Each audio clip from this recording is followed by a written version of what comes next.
My name is Brad Wilcox, and I direct the National Marriage Project at UVA, which is sponsoring this lecture.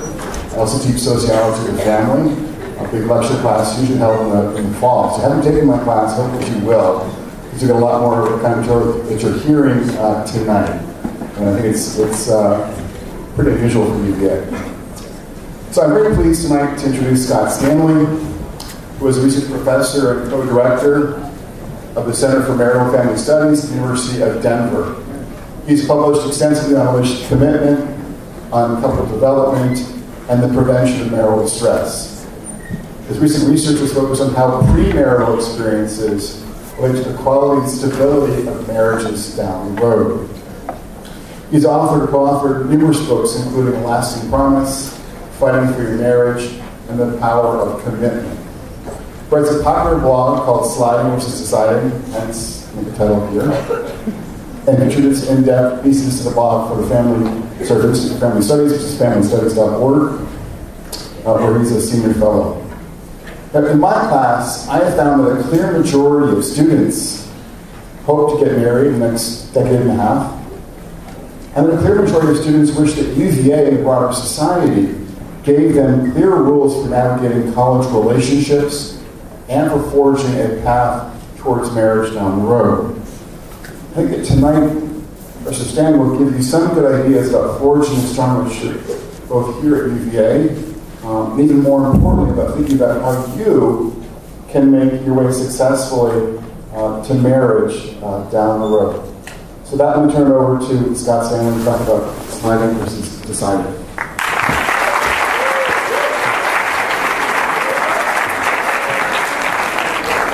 Good evening. Thanks for coming out. It's cold, but it's nice in here, and I've been looking forward to talking with you very much. Thank you, Brad, and again, thank you for being here. So I want to talk about this phrase because I think it really describes how things are pretty different now compared to even just 20 years ago, 30 years ago, 40 years ago in terms of how people do relationships before marriage, how relationships form. Because what I think happens a lot, and what I'm going to explain, is that people are commonly now losing options before they make a choice. Losing options in terms of what they could do, what they could move toward in life, before they've really decided what they want. And I'm going to explain that. I do a lot of research on commitment. When I'm doing research on commitment, there's a distinction that different people use different terms, but it's been used by a lot of social scientists over the years, and this is the phrasing that I like best in terms of how we measure it and how we think about it. To think about commitment when you think of the word dedication versus commitment when you think of the word constraint. So dedication is the kind of commitment that really speaks to what you want to do, your investment, your desire to be involved with something. In a relationship, it's your desire to be in the relationship, to have an identity as a couple, to give to this person, and to give back and forth to each other, and to have a future together. That's a lot of what dedication speaks to. There's another element of commitment that relates to why people persist on a given path that they're already on, which is constraint. Constraint is the kind of commitment that keeps you moving forward in a path when you may want to leave. So in a relationship, a marriage is really the easiest way to define this historically, is constraints are the kinds of things that keep a couple together when maybe they're not so happy to be together anymore, or they're not so dedicated to be together anymore. Constraints also what keeps you in the major that you've chosen if you're in your senior year and you are not so sure now about how the mixed philosophy literature major is going to work on the job market. You're pretty constrained halfway through your senior year about that. Halfway through your freshman year, your sophomore year, not so much. You could still easily redirect. Of course, you can as a senior also if you or whoever's paying the bills are happy to do that. So that's constraint. Keep those in mind. We're going to come back to those. They're going to be really important in much of what I say the rest of the night. Thank you. That's the appropriate response. This is my dog, Odie. And you'll notice the date down here, 2001. This is the first night that we brought Odie home. Odie is now 14 and a half. He's going to be 15 in June. But this is Odie as a puppy, a 4-pound brute that he was, and now he's all of 18 pounds. So I want to make a point about why. I could give a whole talk tonight just on why commitment's really important, but I probably don't really have to convince you of that. But I'll use Odie to just make the short case for why commitment's really important in a relationship. And it's simply this. You fall in love with the front end of the puppy. But every puppy has a back end. If everything about a relationship working out in life was all the front end, metaphorically, where's the work of that? How hard is that? The work is really around the back end. In fact, with a dog, Odie is a Bichon, so he's got a French sort of flair to him. Bichons actually get returned a lot when things don't work out with the family. And people never bring a Bichon back to the breeder or wherever they got the Bichon or any other dog and say, it's not cute anymore, not attracted anymore. No, it's going to be something about, could be the front end gnarling on things, but it's more like the back end. The back end's where the regulation of the relationship is, the work is. It's about time and place. It's about accommodating to each other.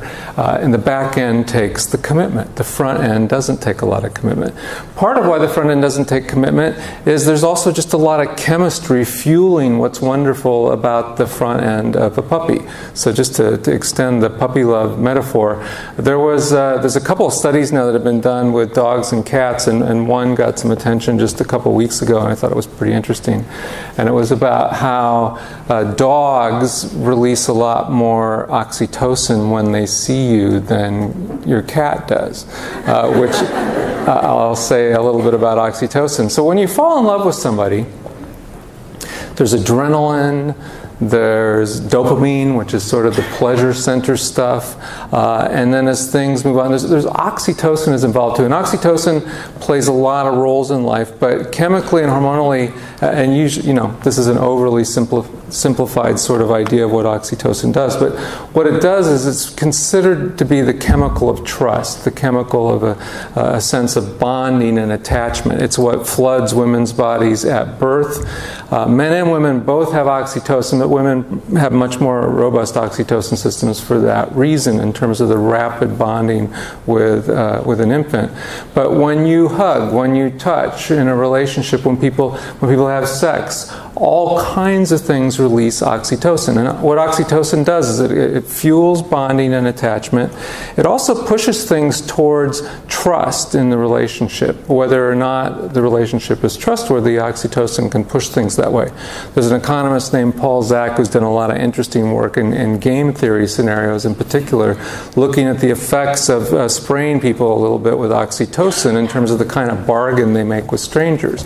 And people make more trusting bargains with strangers when they've had a little oxytocin sprayed on them or in the air.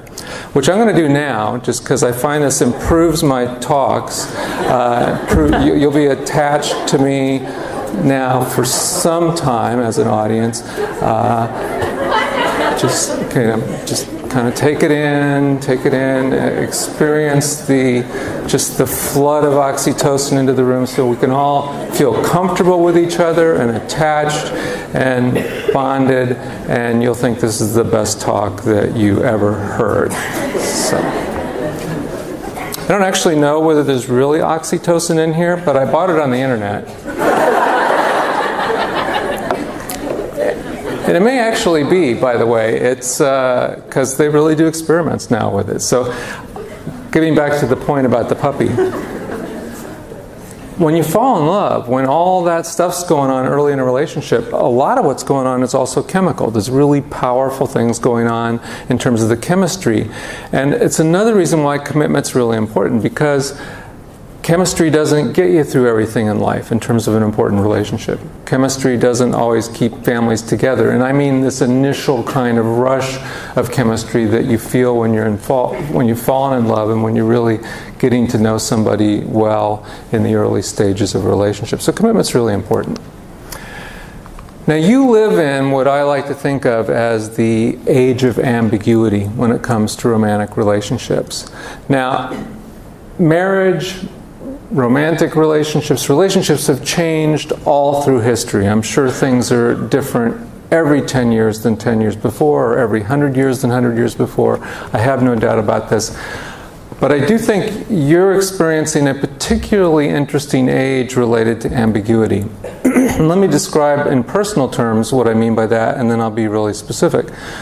40 years ago, actually it's more than 40 years ago, 45 years ago or so, when I was in high school, it was much clearer the stages and steps and structures or scripts, if you will, pick which word you like, for relationships and how relationships would unfold. So when I was in high school, if you were dating somebody for more than a couple of times and it started to go on for a little bit, pretty soon people were expecting you to announce that you were going steady. People were kind of looking for that next stage, which was going steady. People don't talk so much about going steady now, but it was a very interesting concept. And it's like many other things that have receded from the culture in terms of how courtship goes and how relationships develop.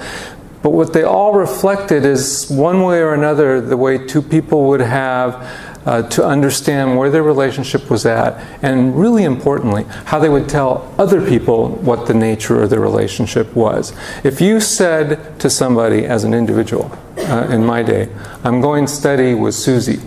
If you said to somebody else you're going steady, it's not just that you're making a statement about yourself. That's very different than saying, I like Susie, or I'm attracted to Susie. I'm actually saying that Susie and I have an understanding, we have an agreement that we're a couple. We have a commitment together of a sort. It's not marriage, but it's a commitment of a sort. And we're willing to publicly declare that. And there's a lot of power in publicly declared commitment in terms of the nature of a relationship. When I say you live in the age of ambiguity, though, you'll see pieces. One of my favorite blog pieces that I wrote was called, or is called, Is This a Date? And I wrote it after and I've been thinking about ambiguity for a long time, and the ways that steps and stages have disappeared from sort of dating culture. So we call it dating, but people don't use the word dating so much anymore. But I wrote the piece because I read this piece in the USA Today, and I'd already been thinking about this stuff, that people don't really know whether what they're doing Friday night is a date. And what I think is a really interesting question, if you actually called it a date versus we're just going to get together and hang out or whatever Friday night, what does it mean differently about the relationship if it's a date Friday night? What does that do? I mean, it's a very interesting thing that whether it's a date or not has become a deal. It's just the language that people used to use. And I was talking to a group just a week ago, though you are my favorite group ever. But I was talking to a different group a week ago, and I'm affected by this spray now myself. I'm really attached with. So I was talking with this group, and I said, well, what is it about? What's the big deal about whether you call it a date Friday night or not? And she said, if it's a date, it's much more clearly a deal. It's a thing. It's something.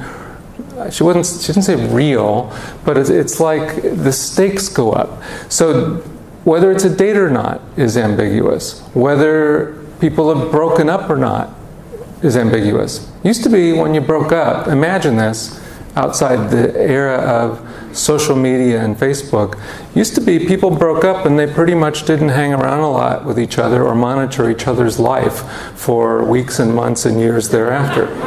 Can you imagine what that's like? I mean, just think about that. Now people like, oh, so now she's seeing him. What's going on here? And people become very conscious in this environment, too, of preserving their options. The sense, well, I don't know if this is going to work out, but I can see she's not looking real happy over here with him. And so there's like this back burner thing that people do through social media now.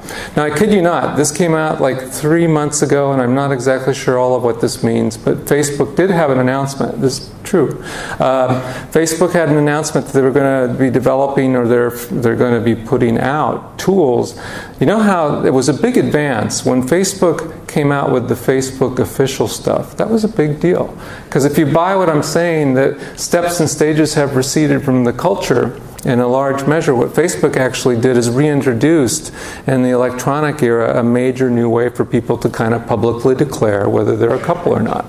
Now, I've read or heard that that's becoming sort of more passé now, but you can still get a lot out of Facebook about somebody's relationship commitment by looking at their pictures. You can look at whether the pictures could be the main picture or just other pictures include their partner or not. If there's pictures of a couple, those things do tend to tell you something as well about the nature of commitment. But Facebook's announced that they're going to come out with tools that sort of help people end it.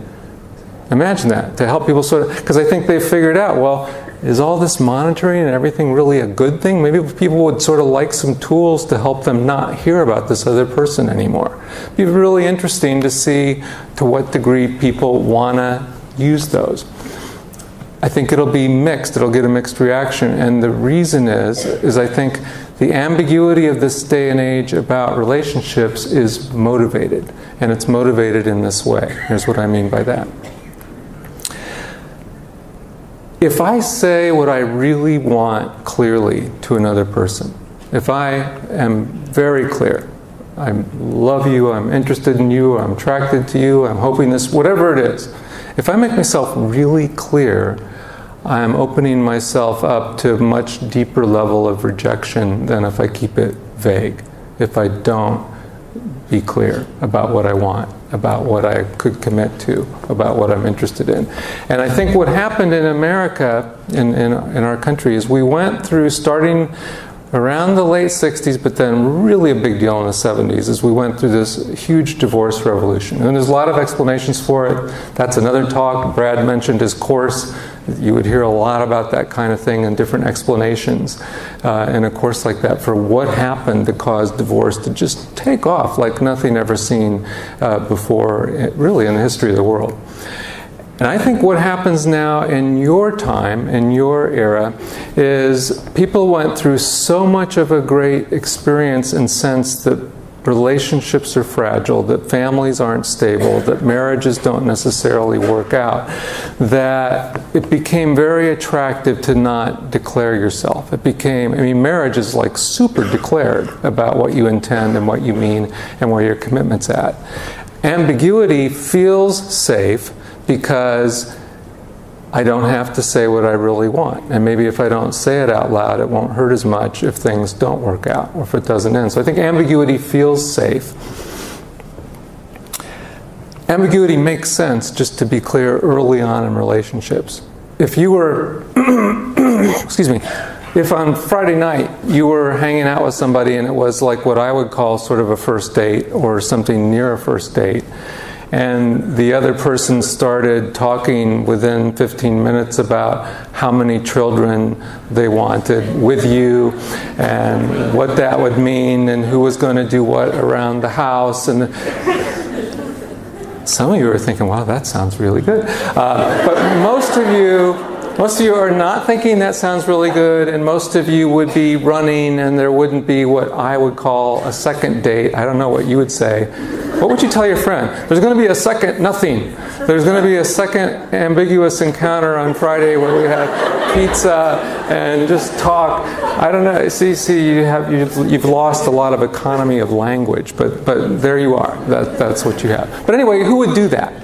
But over time, ambiguity becomes dangerous. Now, I'm going to say a lot about cohabitation tonight because that's what a lot of our research is on, but it leads to a lot of other insights that I'm going to talk about. But I want to say, just adding to the point about ambiguity, cohabitation is fundamentally very ambiguous about the nature of commitment. If somebody tells me that they're cohabiting, I really believe empirically, and I believed for a long time conceptually, I don't actually know much of anything about the relationship in terms of a commitment. If they tell me they're engaged, I know a lot. If they tell me they're married, I know a lot. If they tell me they're life partners, I know a lot about commitment. If they tell me they're cohabiting, it used to be 10 years ago it meant something more. 20 years ago it meant something even more, because at least it used to mean that people were going to likely get married, and that was the plan. And now most cohabiting relationships don't continue. They don't end up in marriage. But it also just doesn't signal much about commitment.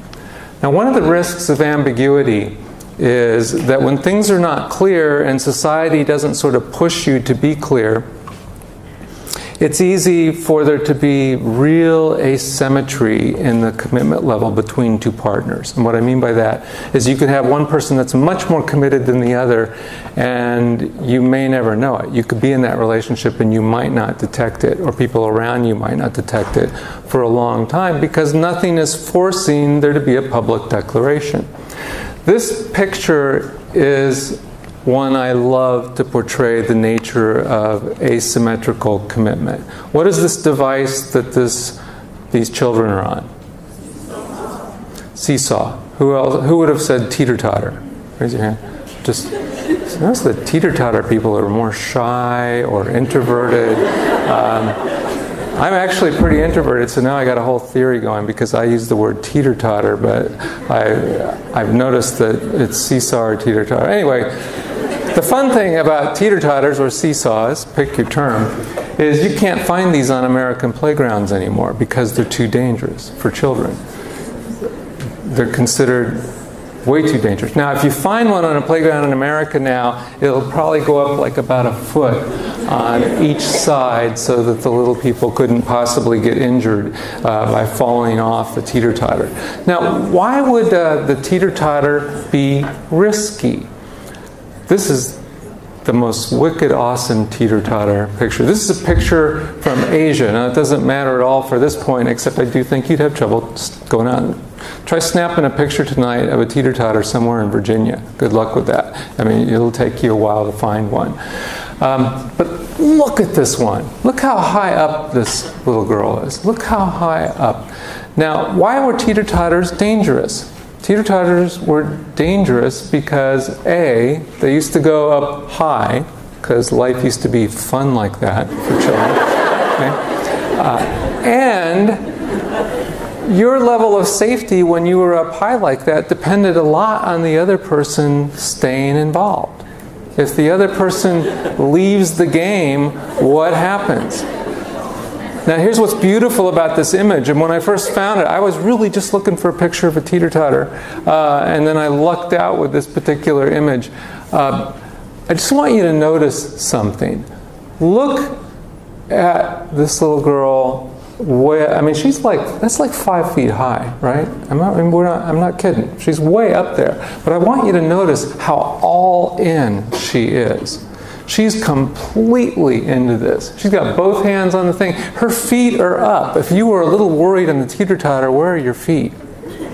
They're out and down, ready to catch you. Her feet are, she is completely in the high trust position, fully engaged, looking at her partner. Now, I didn't crop this picture, it just came this way. But I want you to notice this kid over here. Because this is the beauty, this is a powerful picture of asymmetry. This kid's butt's not even fully on the seat, all right? This kid's turned, this kid's legs are out, this kid's about ready to either bolt off, slip off, or go play with some other person. This is asymmetrical commitment. And in the age of ambiguity that you live in, this becomes much easier to have happen without you even knowing it, because the society's not pushing you to be clear. I don't think she gets that she's at actual physical risk of injury right now, okay? And this is the same. Now, I'll say this, I'm going to mention a number of findings as I start to plow along through the talk, but this one I won't come back to later, but I'll say this. In this study that my colleague Galina Rhodes and I did, analyzing our data with this report for the National Marriage Project that I'll tell you more about in a bit, one of the best predictors of being, really one of the very best predictors of being unhappy early in marriage, we didn't follow people forever in this study, but early into marriage, was perceiving pretty clearly at a point or two before marriage that your partner was less committed than you. It's a big deal. And I do think there's a lot of times that people talk themselves out of that mattering, talk themselves out of it being a big deal. I am telling you, it's hard to see this even when you're in it because of the oxytocin and everything else that's going on. But if you see it, it's a real warning sign about the future of the relationship, if you can perceive it. So let me tell you about the origin of the term sliding versus deciding, which means I need to tell you about research on cohabitation. And I also just want to mention my colleague Galina Rhodes, say a tiny bit more about her. I am older, male, somewhat more traditionally religious and conservative, and she's not. Okay? She's none of those things. And we have worked together for 15 years now and make it a really great team in terms of doing this research, because we have all these different background experiences that are quite different. She's a non-religious, liberal female from the Northwest, and I'm different. I mean, we both have families, we both have kids, both have spouses, but we could each give the rest of this talk in pretty much the same way. We have different styles in terms of the way we talk and joke, or how we present things to an audience, but we land in the same place about the kinds of things I'm going to tell you about. So, a really interesting thing in the history of marriage research is research that started in earnest about 40 years ago as people began to live together outside of marriage, and in particular over time as that grew into more and more people living together before marriage. It became very clear to social scientists that there was something that we call the cohabitation effect. And the cohabitation effect was this finding replicated over and over and over and over again in study after study. And the basic finding is that people that lived together before marriage had greater odds of divorce, lower marital satisfaction, more conflict, poorer communication, on and on and on and on. About anything you could measure, it didn't tend to look as good on average. I'll mention the on average thing again in a bit, if people lived together before marriage. Which was interesting because it was through the same period of time that people began to develop this strong belief that the most important thing you could do to assure your chances of doing well in marriage was to live together before marriage and try and test the relationship and make sure things were okay. And by the way, and I won't go into this much detail on the research we do on cohabitation, but testing's pretty much the worst reason you can have to live with somebody before marriage. And so much so that I would actually say if you feel like you need to live together to test the relationship, you actually probably already know the answer and you're just avoiding really dealing with it. Testing is not a good sign. So, now this effect may have weakened or even gone away. I don't think it has. I'm going to explain to you why in a brief way, but this is another long talk I could give. But people talk like it's gone away, and most social scientists will tell you it's gone away, and I'll explain something interesting to you. But before I do that, just keep this in mind regardless of whatever else you hear. There's almost no research. There's a couple findings here and there, but there's this whole body of work without evidence that living together before marriage improves the odds for a given couple. Now this is an example of what I consider a phenomenon where about every year or so, maybe even twice a year, you'll see big series of headlines about the latest study. People are really interested in cohabitation, and they're really interested in whether it affects their odds related to marriage, and you'll often see all kinds of headlines. I love this one, but there's tons like this. I put a lot of them on my website. Call your dad, living together before marriage does not lead to divorce. How sexist is that? Why would you not call your mother? Why call your dad? I guess it's the dad with the shotgun as sort of the background image here, right? But you'll find these headlines. You can find them all over the place because there'll be a study that will come out. And I just want to say, and because I'm not going to go through this part in detail because I want to get into some other parts in detail before I'm done talking and see what questions you have. That no-risk headline is true if you fit certain characteristics. If you didn't cohabit until you had clear plans for marriage. So like if you cohabited after you're engaged, well, let me say it the other way. If you cohabited before you're engaged, that headline's not true, on average. If you only ever, I'm saying this wrong, let me start this again. The headline's true if you only ever cohabited after engagement, if you only cohabited with the person that you married, if you didn't cohabit until you're after age 22, 23, and if you didn't already have a child before marrying. If people fit generally those characteristics, and you can tell those things off, there's a lot of things that co-occur about those four things. If that's true for somebody, then they're likely not at risk, or they're going to show up in the not risk group for living together before marriage. But what I want you to realize, and contrast it back with this headline, what I'm telling you is that headline's actually true for not even most people. But that's the headline, that's the information that people get, that's what comes out in terms of the message from the social scientists. But it's really understood pretty well, and you go deeper in the literature, to be true for a specific sort of group. And I'm going to explain one of those things in particular. But there's two big reasons for the cohabitation effect. There might be more than two, but the two that I think are the really most interesting to think about. One is what we call selection effects. And in social science, what a selection effect is it means that there's characteristics of people that make it more likely they're going to do X, Y, or Z. And X, Y, or Z in studies looks like it's more associated with risk. But it's really the characteristics of the people is where the risk is, not because they did X, Y, or Z. So in cohabitation research, what a selection effect is something that actually puts somebody already at risk for not doing as well in marriage, like coming from a divorced home or being in poverty or whatever, that there's a lot of different kinds of factors here that are causally related to struggling in marriage or not doing as well in marriage on average, but that it's not the cohabitation per se that's really changing or adding the risk. And selection's a big deal. It's very real, and it makes it endlessly complex to know what really leads to what in social science.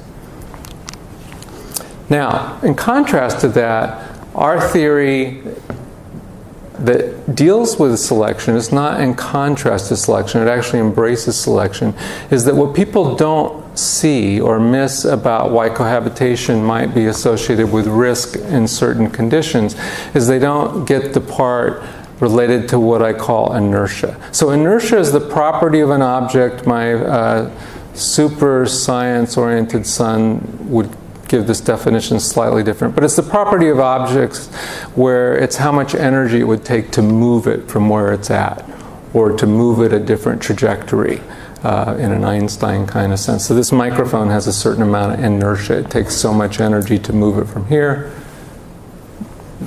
to there. Cohabitation has more inertia than dating, all of the things being equal. So remember what I said about dedication versus constraint. Once two people start living together, they have greater constraint than they had before. So you can have two couples who are identical in every way, everything you could measure, except one's living together with both sharing a single address and the other is not. The couple that's living together sharing a single address will have a harder time breaking up. It'll take more energy for them to get escape velocity if you want to stay within physics. It'll be harder for them to exit that relationship. And this is the central thing that nothing in the culture, nothing in the media, nothing in these stories about cohabitation ever explains to somebody, is that you're about to make it harder to break up. Are you ready to do that? Are you ready to make it harder to break up? Now notice I said before that most cohabiting relationships break up. Most no longer go to marriage. They break up all the time. But the interesting comparison is cohabiting to dating. That's even a more interesting comparison to me right now than cohabiting to marriage. So let's think about that. So essentially what's happening, to come back to these terms, is that when a couple moves in together, a lot of times what they're doing is they're really increasing the constraints before dedication in the relationship has matured.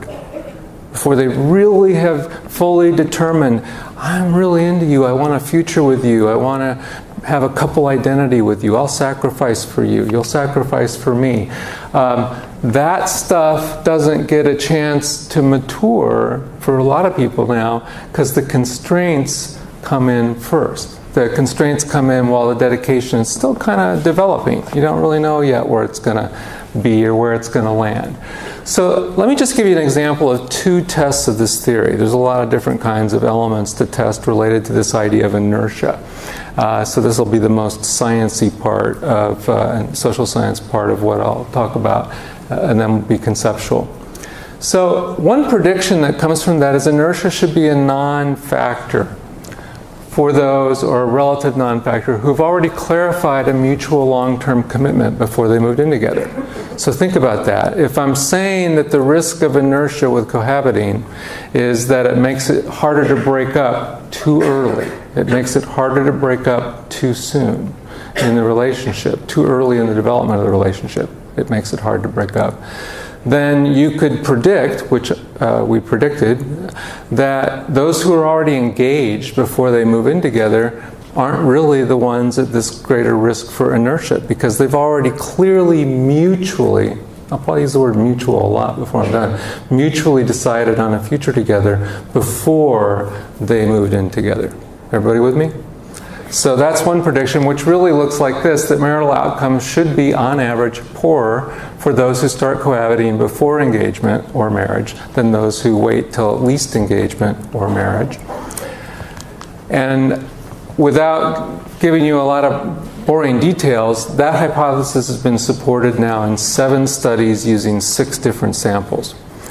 So that hypothesis really works. It's a very theory-driven hypothesis that comes out over and over again. There's nuances in different studies, but it just keeps being found. I don't know anywhere where it's been tested where it hasn't been found.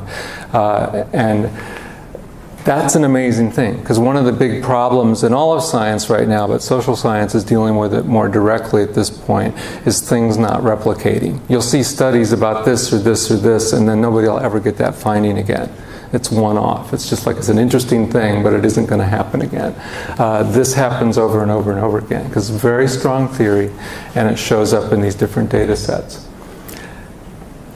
Another way to think about looking at what happens in terms of the transition into cohabitation is actually looking at people before and after moving in together.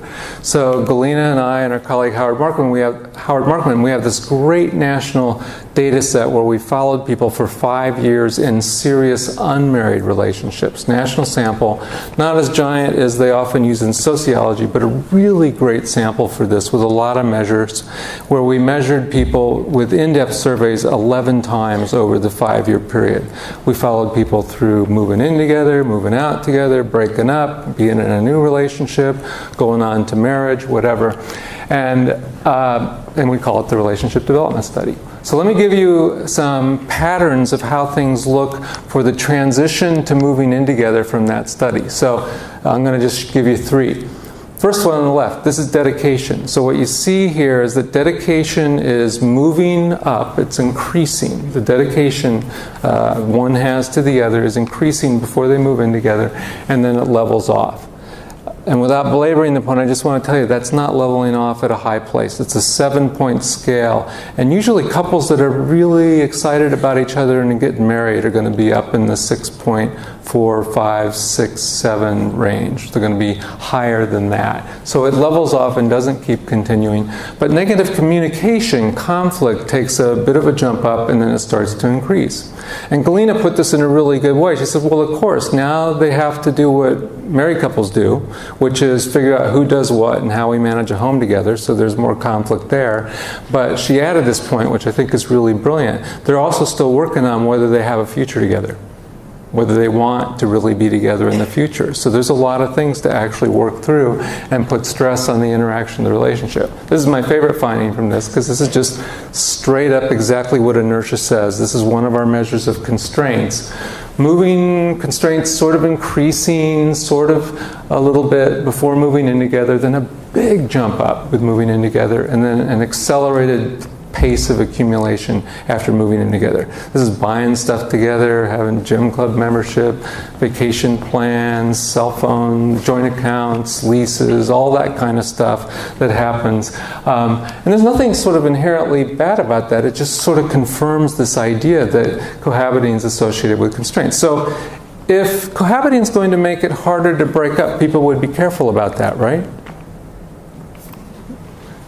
Not so much.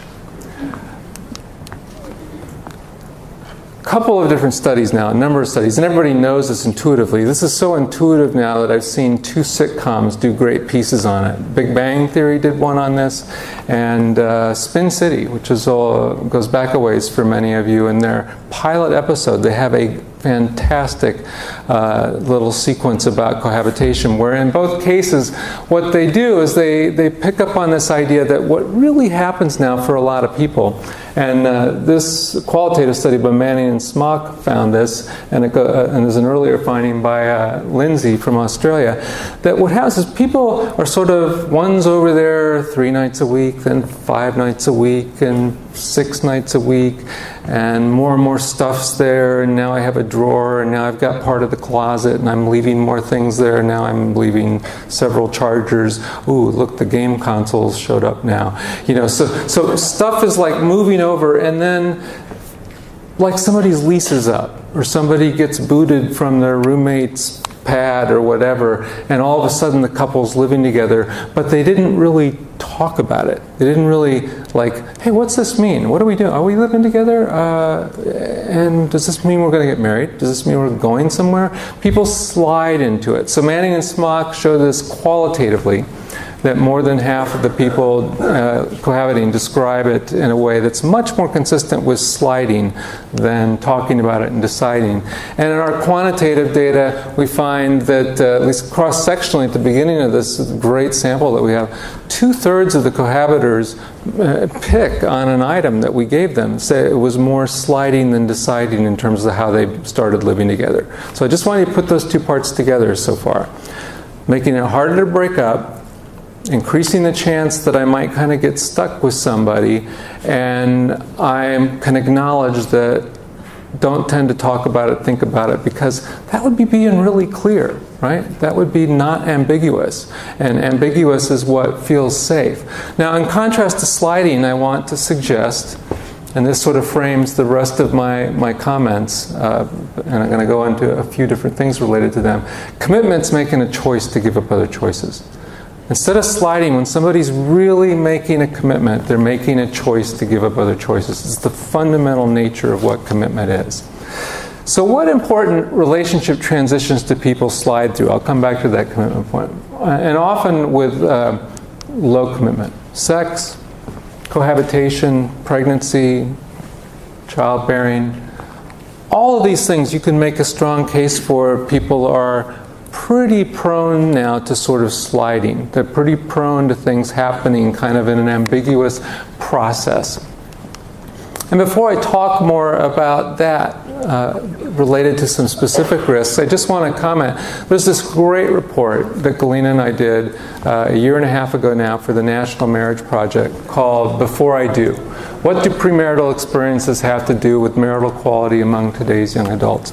We talk about all this kind of findings in there, and these kind of issues using this national sample, and we present a lot of reports, a lot of findings on different variables. I'm just going to mention a few real quickly, and then give you a conceptual model, and show you a short video, and then we'll move toward closing. So in this national sample, one of the things we look at is, well, how many sexual partners have people had, and how does that relate? In all these particular analyses, we're looking at, of the people that do end up marrying, that we followed for these years in this sample, what's their marital quality, and how does it relate to some of their premarital relationship experiences? So, number of prior sex partners, you could ignore the numbers on the right, that's more for my purpose, but let me tell you the mean, I don't mean it was mean, I just mean the average. Person reported having about 10 sexual partners before marriage. The median, which better actually in this case reflects what's typical, was 5, which matches other studies that tend to find about 6 is what people report. And that's associated, having more sexual partners is associated with somewhat lower marital happiness. I don't want to say whoppingly, but somewhat.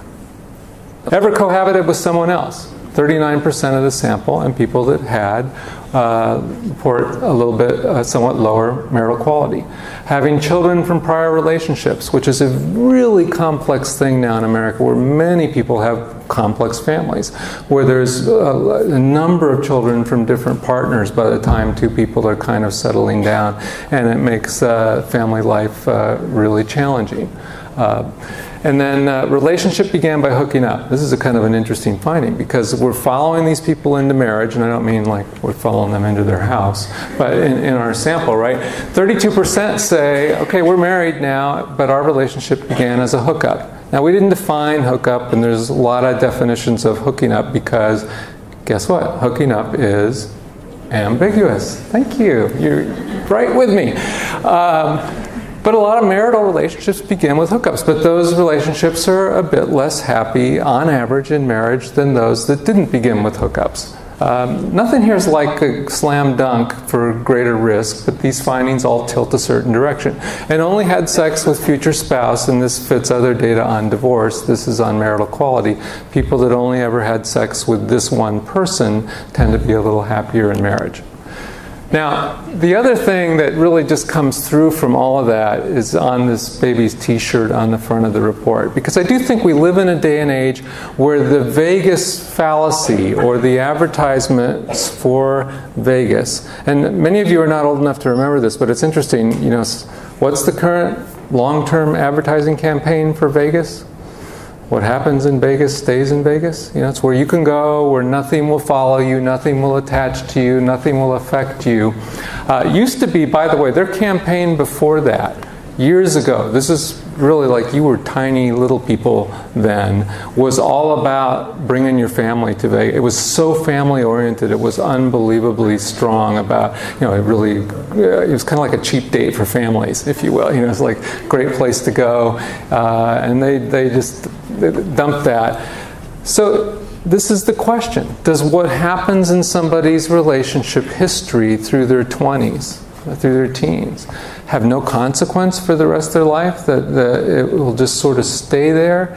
For many people, I'm sure it does. But for other people, it doesn't. For other people, there are complicated things related to how it kind of continues on. But on average, what happens in Vegas doesn't stay in Vegas, which means it probably matters how things happen. Now, I'm going to just briefly mention a few reasons why these things might be true, and then this conceptual model and video. One thing that happens with more relationship experience, you know, people, Galena put this really well. You'd think generally, you know, experience is a great thing, so more experience in relationships, you should be getting better and better at it and be happier and happier, right? But one of the things you're experienced at when you have many more intense, serious relationships is you becoming much more aware of alternatives to the relationship that you're in. And one of the things that is a chronic struggle in commitment, yeah, you'd make a choice to give up other choices, but all the other options didn't disappear when you committed. And one of the things that, this is conceptual, this stuff's harder to show in research, but these are all strong reasons why more experience may not always lead to better outcomes in relationships. So one is I'm very much aware that there's other fish in the sea. Another is I'm getting my expectations changed. Imagine that I'm talking to a person who's really articulate about their premarital relationship experiences, and they've had 10 sexual partners. So we'll pick the mean, but not the median. And now this person's married, and they're struggling a bit with their happiness with the sexual relationship in their marriage. So, but let's say this person's super articulate. Let's call him Bob. Say, okay, Bob, what's going on? Well, you know, when we're making love, well, you know, of those 10 women, there were these 3 that were just really great at stuff, okay? She was really good at that, and boy, she and I, we used to do this together. It was just amazing. And her, wow, I can remember, you know, these couple times when, fill in the blank, okay? Now, maybe the 7 are nothing to write home about, okay? But what's Bob got in his head? Bob's got those 3 in his head. And so he's now married to Joanne, okay? So here's Bob's married to Joanne, and when they're making love, or after they're making love, and he's sort of evaluating the lovemaking, is he going to compare Joanne to the 7? No, Lucky Joanne's going to get compared probably to the average of the 3, or the kind of the best of everything about the 3. It's just, we change our expectations, and when we get really unhappy in a relationship, we really make these comparisons in the most unfair way, and we'll make the comparison to like the best possible alternative compared to what we chose and what we intended to make work.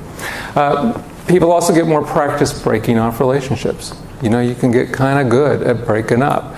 And that might lead, I first read sociologists about this a long time ago explaining why divorce rate was higher in second marriages. And the idea was, you know, you kind of learn that you can survive that. And there's some good in that, by the way. And I'm not suggesting every relationship should continue no matter what, by no means.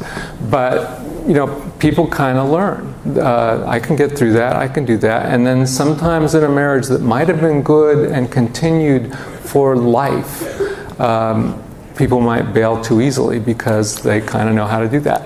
One other kind of way that you could imagine some causality here is that when people get really, this is just really about intensity of the sexual and chemical sort of experiences early on, it can stunt relationship development because everything gets loaded up on that and focused on that, and then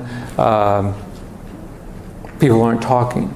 They're not sharing like their vision for life. They're not talking about what their core beliefs are and their values and how many children. Now it's time to talk about how many children, or what's your faith, what's the most important thing to you, all that kind of stuff. It's real easy to kind of do all the stuff that's feeding the chemistry and not really be learning. Now I want to make a comment about doom, odds, and hope, and it's just this. Nothing I'm talking about here means anybody's doomed.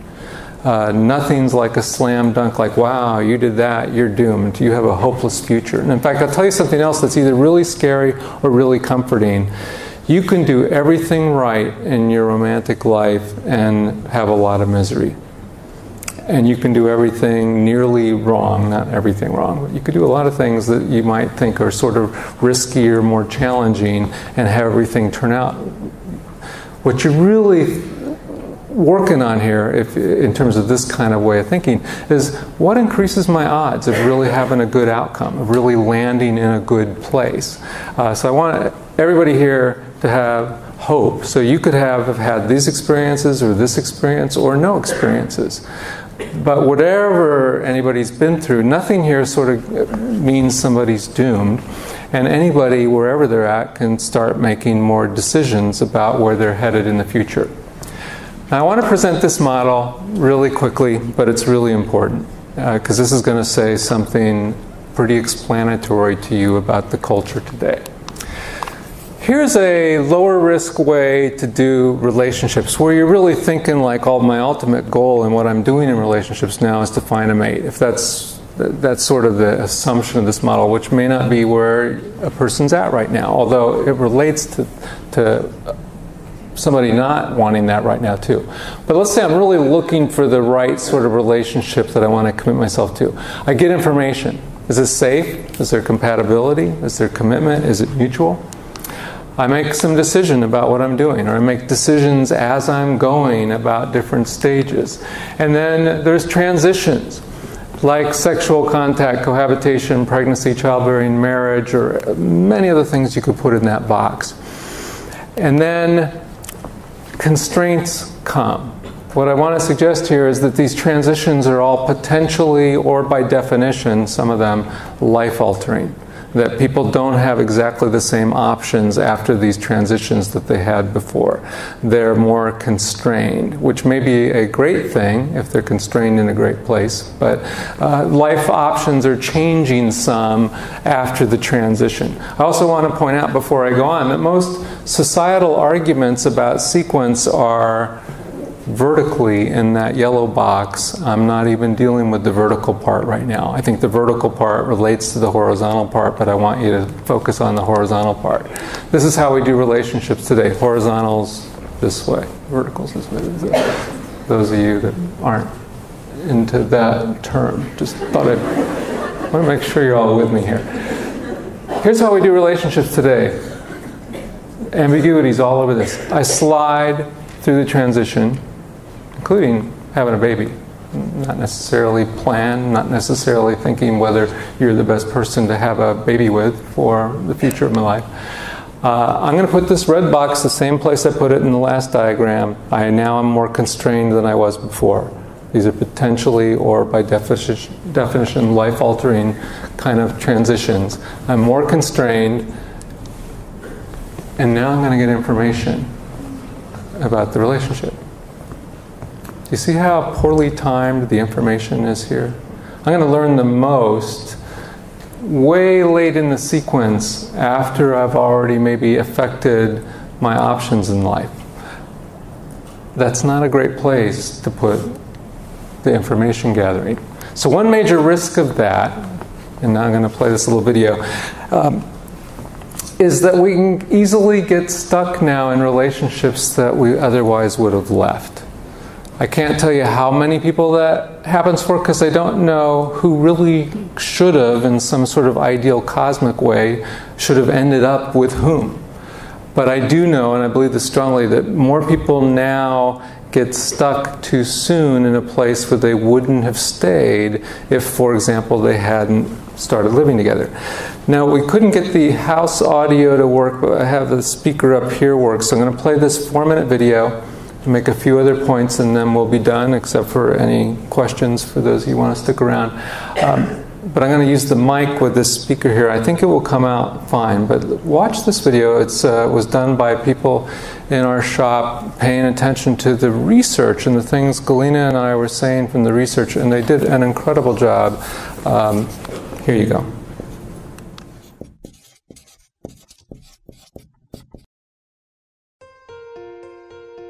You know how it is. You're just living your life. Work, friends, stuff. Always running from one thing to the next. Then wham! You run into your soulmate, and your whole world becomes vibrant. Everything changes. You can't concentrate at work. Your friends are put on the back burner. Normal stuff no longer matters. What matters is making your soulmate happy. You start to enjoy the music they listen to, and you become a fan of their favorite sports teams.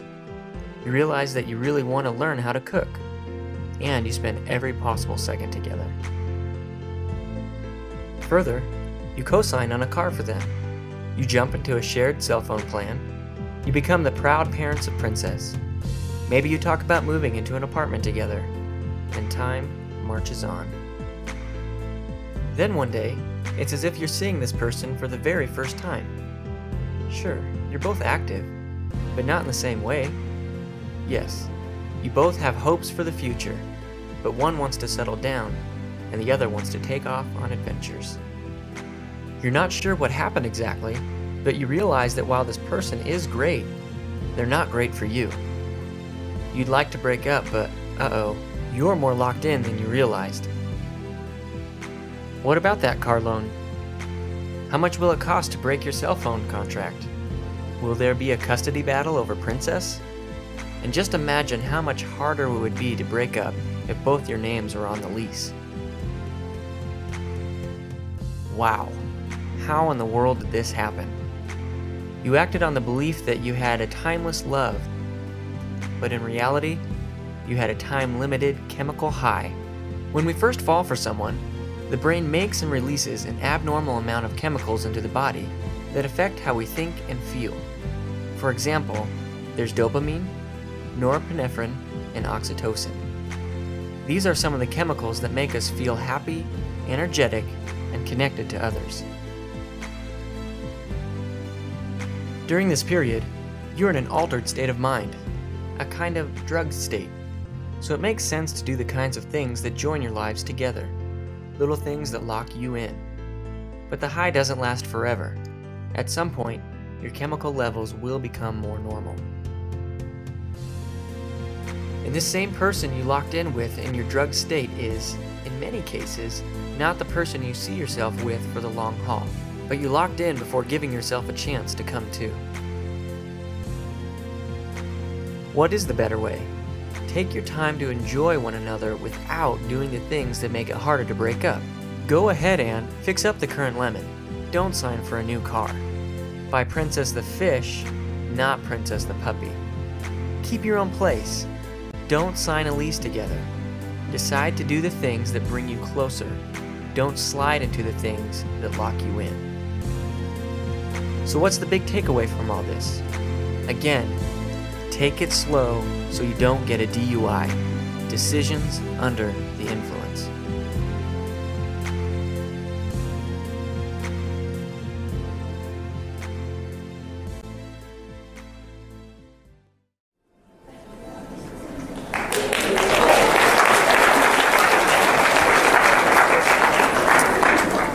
That's on YouTube. If you Google relationship DUI, you'll get there. Okay, I'm just going to make a couple closing comments. So the second major risk. So the first major risk of all this ambiguity and sliding is that people can get stuck in a place they otherwise really wouldn't have chosen at the end of a period of really searching and thinking carefully about what they're doing. And the other risk of how we do relationships now is commitment forming weakly or poorly. And by that, what I mean is to come back to this idea of dedication versus constraint. So this idea that constraints have really increased ahead of dedication for a lot of people, especially with cohabitation. But I think with a lot of these transitions. But cohabitation is just so clear about this being the risk and the possibility. And I want to make an end on an important point about commitment, which is this. As I said, when you're really committing to somebody or something, you're making a choice to give up other choices.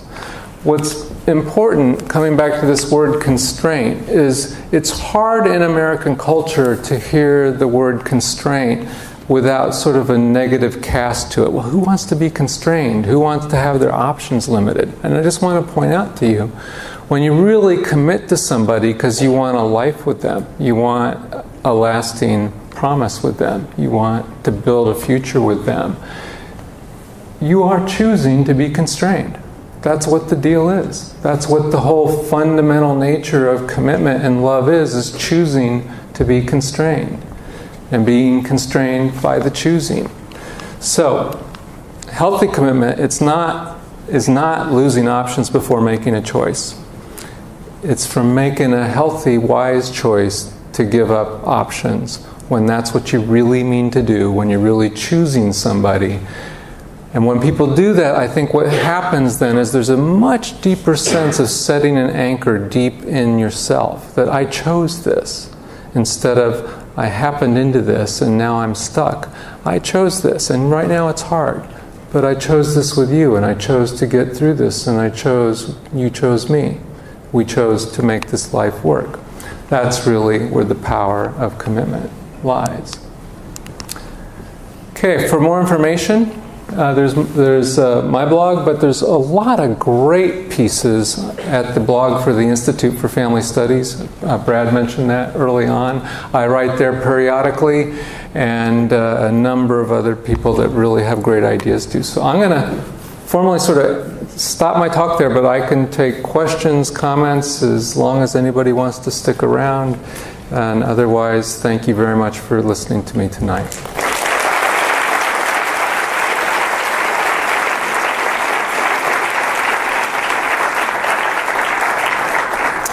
Any questions?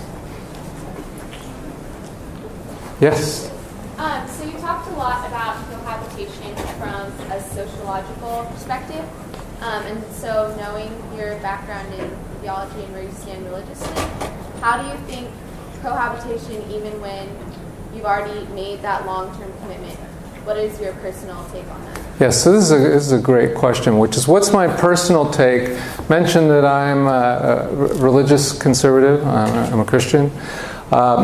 And so this is a great example where the talk that I gave you is very much as a social scientist. And the way I tend to think about the question that you're asking, so how do I really feel about this engagement effect? I think about it this way, which is easiest for me to think about related to my sons, who are your age, is as a father, what I believe faith-wise, I would not be happy to see them live together before marriage. and I wouldn't believe that's the right thing to do. And I also believe there's a lot of advantages to just waiting for marriage to live together, by the way. Because one of the things you'll see, even if for a given couple it's sort of okay in every way I could measure as a social scientist, one of the things that people lose by moving in together before marriage, and you'll hear people talk about it, it's really fascinating, you'll hear couples talk about this these days, is we're about to get married, we're getting married Saturday, or we're getting married in 3 months, but I don't know how to make it special. I don't know how to make the transition special, because what's actually going to be different now about the transition between not married and married. And so even from that perspective, which is kind of a practical one. But I think about the answer to your question most simply when I think about people that I care most about. There's what I would like to see them do in terms of what I believe is really the most right.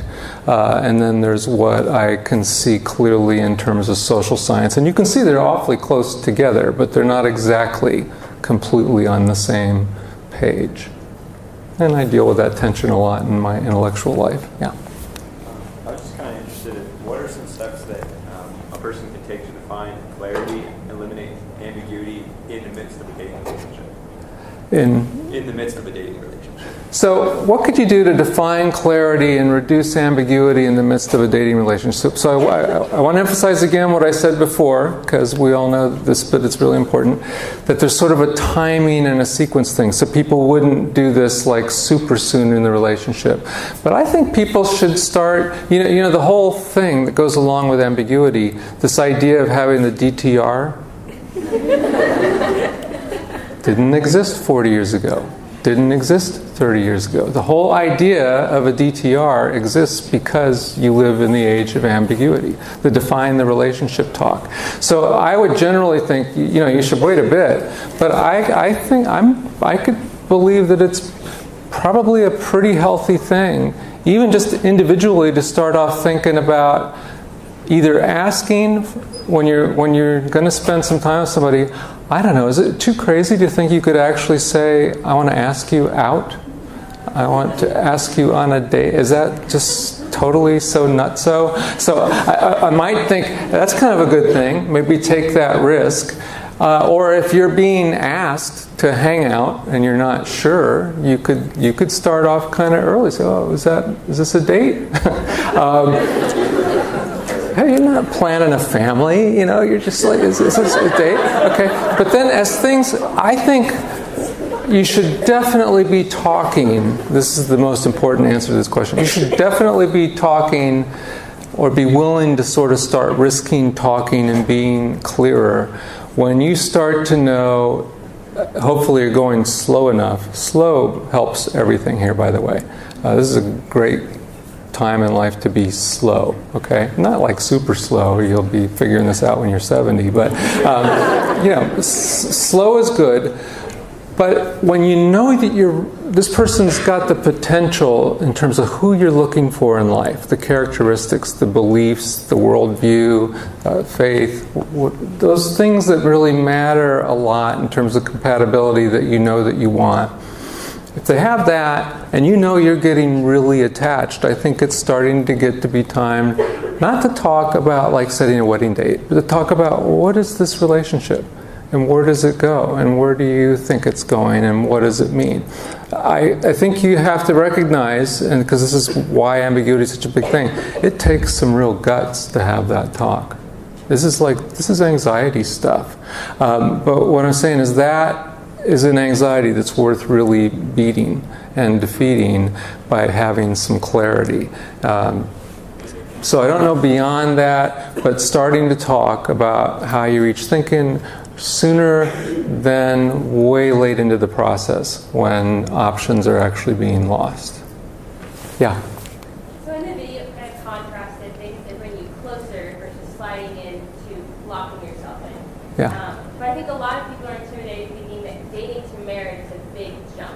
Dating to marriage should be a big jump. Yeah. But in your research, did you find healthy habits that couples did that were sort of not locking you in but brought you closer together? So the question is, in our research, did we find patterns that were sort of these healthy things that were not locking you in but were bringing you closer together? Our research wasn't designed to answer that question, but let me try answering that question. So obviously you get the lock-in idea, those things that increase constraints, just not wise, especially not wise. But things that bring people closer together are things where they have a chance to actually be learning about each other. So they're talking about things. Maybe they're going to, doesn't have to be cultural, could be sports, could be going to various things. Certainly participating involved, and many of you are very faith involved, I know that. But involved in the church, involved in what they're doing, involved in things that give meaning. That could be volunteering together. That could be anything that sort of really fits important life interests that the two people could do together is going to be really important, because that gives you a lot of information that you can't get out of making out. Okay? There's not a lot of information, and I'm going to let you fill in your own definition there. There's not a lot of information in making out. It feels good, right? But you're not really learning, how does this person react to somebody that's really in need? How does this person deal with wanting to be part of this group that really matters a lot to me? I think those kinds of things can really bring you closer. And I'll just throw in this added element.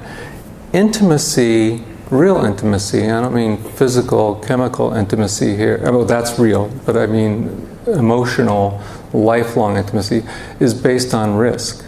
Intimacy, and this is why ambiguity is so threatening in terms of how relationships develop, real intimacy is based on each person taking some risk of revealing more things about themselves that they can see if the other will accept. They can see if it's safe to do this with this other person.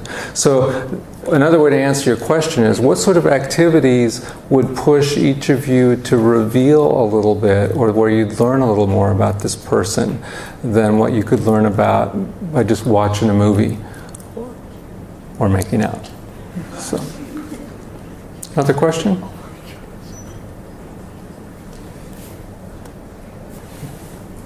How would you advise someone who is currently in a relationship, or currently find someone interesting that doesn't necessarily believe these things that you're talking about, or maybe isn't aware of them, but definitely believes in cohabiting before marriage? Yeah, so how would you advise somebody that really is sort of fully buying the message right now in the culture that there's no risk related to any of these behaviors?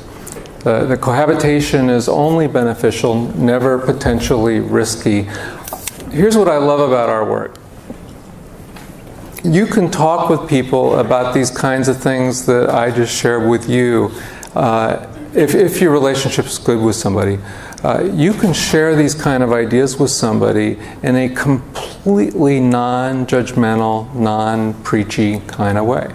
There's nothing, unless, you might have perceived things that I don't perceive in myself, but like I say, Galina would give pretty much the exact same message. She'd just give it in a different way. You can share with somebody some questions about, well,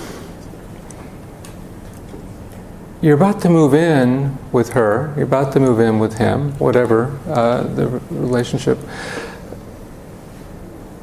Are you ready to make it harder to break up? Have you thought about what that means? Does that mean you guys are you thinking that means you might want to marry this person?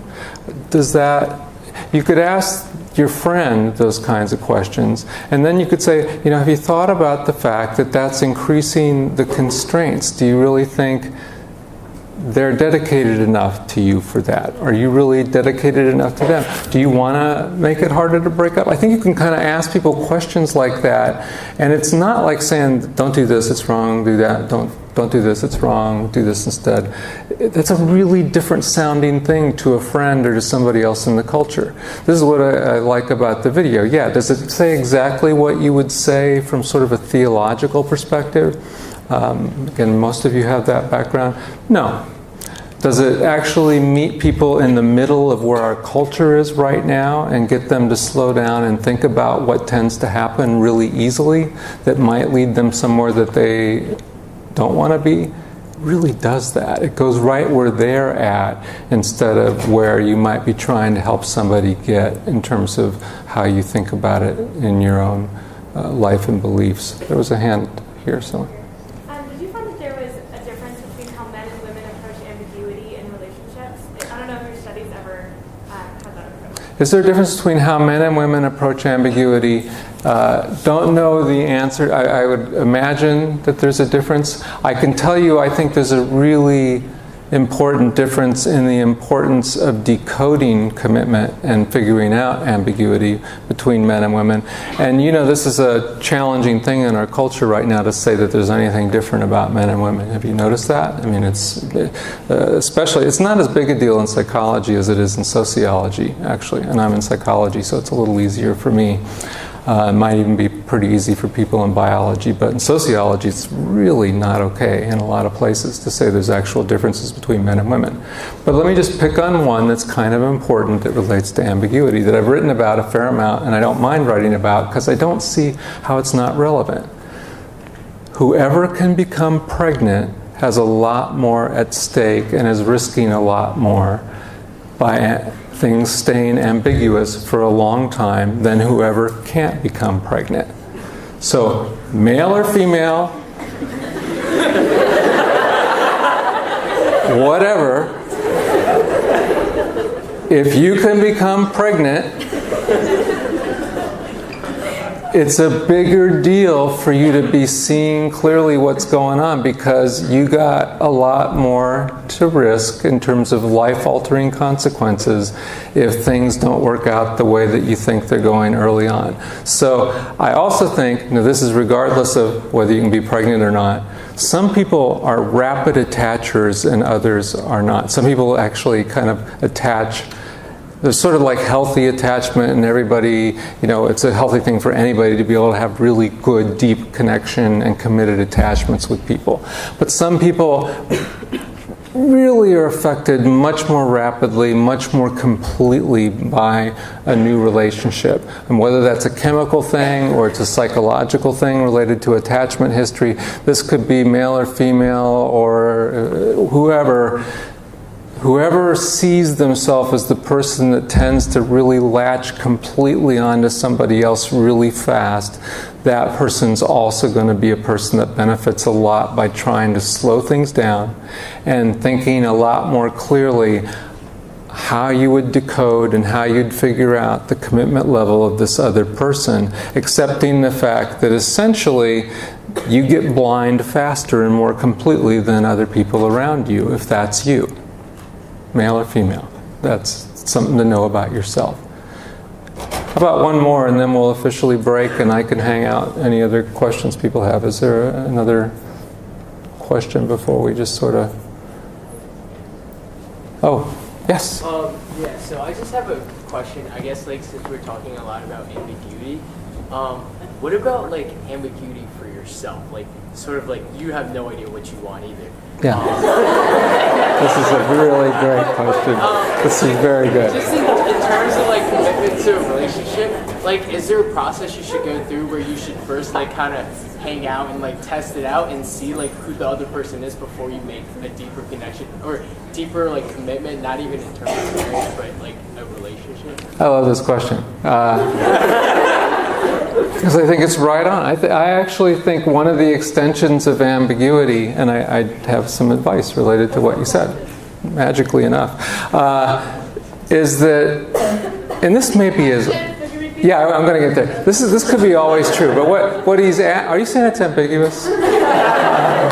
He's asking, well, what if you don't even sort of know in yourself what you want? That it's kind of a mystery to you who you are in terms of what you want and what you're looking for with a partner. And I actually think it's probably always been true. It may be especially true now that people, if you buy the idea that people are kind of more afraid than ever of rejection, of being hurt in love, it makes sense that you would even at an individual level have more people struggling with identifying that in themselves, because that's one step closer to taking the risk of being hurt. If I don't even know what I want most, it's going to be harder for me to be hurt. Now, I'm not saying that you're saying all that at all, but I can imagine that it's easy for all of us, and here's the thing I think is true.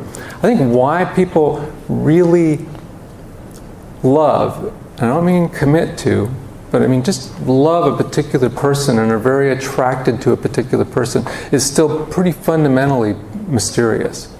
You know, you're all old enough to kind of know the kind, well, many of you are, you know, the kind of person you tend to be attracted to. But I think it's actually pretty hard to articulate. And people, this isn't my area of research, my understanding is people aren't that really great at kind of writing down what they think they're attracted to and then actually being attracted to that. It's pretty, there's a lot of mystery here, which is pretty great. I mean, how badly do you want science to figure everything out? Please. I mean, that's like pretty boring. So here's the advice though. This is a fantastic question. So how do you get clear in yourself? I would do a couple of things.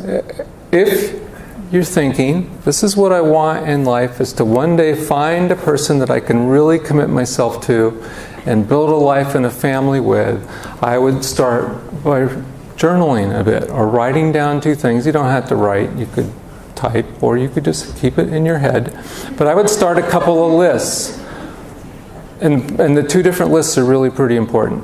One is what's on what I think is the must-have list. I just want you to be clear with yourself that not everything you might think is a must-have is going to turn out to be a must-have.